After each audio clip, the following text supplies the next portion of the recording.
Yaqinqi yillardan buyon Xitoy hokimiyati Sharqi Turkistonda irqiy qirg'inchilik yurgizish bilan birga Uyg'urlarning dafn ishlariga qarata ba'zi yangi belgilama va cheklamalarni qo'yib, qabrlarda turk va islom madaniyatini aks ettiradigan hilol oy va yulduz simvoli, oyat yoki shaxs uchurlarining bo'lishini chekladi. İctimai taratqularda ham bahrilangan suratlarda Sharqi Turkistonning ma'lum bir rayonida yangi silingan cho'ng qabristonlik ko'rsatilgan. Qabrlarning hammasi o'xshash cho'nglikda silingan bo'lib, musulmonlarning dafn qoidasiga asosan silinmagan qabristonliklarning xalqi majburlanganligi o'tirg'i qo'yilgan. Turkiston pressining xabariga qaraganda, ilgirki dokladlar va guvohchilarning bayonlari Uyg'ur qabristonligidagi islom simvollari, gumbaz va hilol oylarning Xitoy hokimiyati tomonidan elib tashlanganligi, meyit namoziga ruxsat qilinmaganligini, qabr tashlariga yozilgan oyat va kishi uchurlarining qonunsiz deb qaralib elib etilganligini isbotlagan.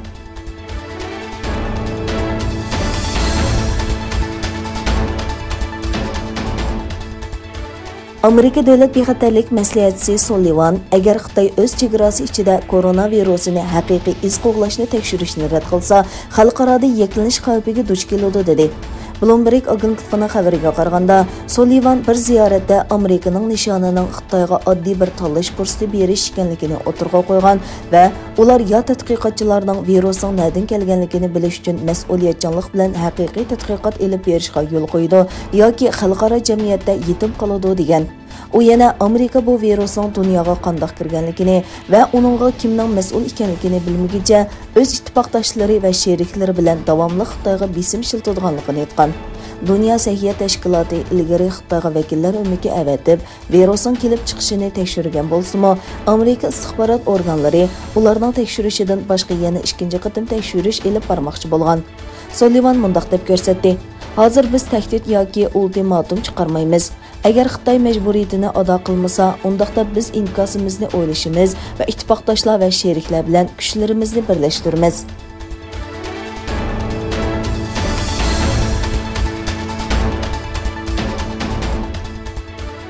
İlgilenishicha, Xitoyning o'tir qismidagi Xunan o'lkasidagi bir bino o'rilib tushib, 5 odam qazo qilgan.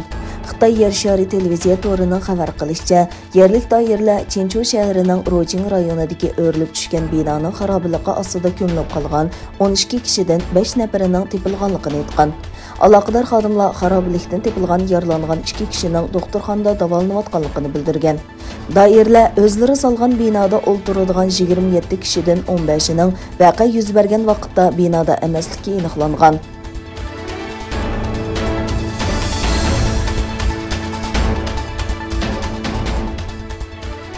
Amerikaning Alabama shtatidagi bir shtatlararo tosh yo'lida 18 mashina qatnashgan zanjirsimon qatnash voqeasida 9 bolani o'z ichiga olgan 10 kishi qazo qildi.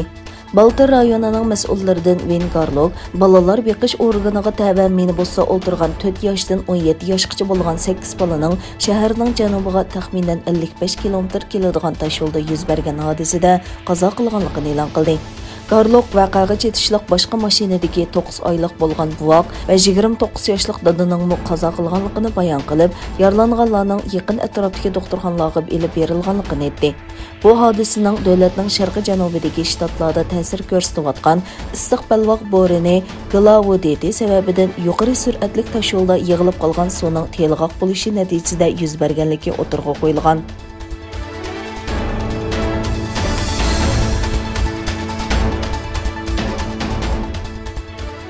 İrandagi prezident saylamida ma'naviy dahi Ayatullah Ali Xameneyning yaqin chambargidagi mutasib kandidat Ibrohim Raisi g'alaba qildi.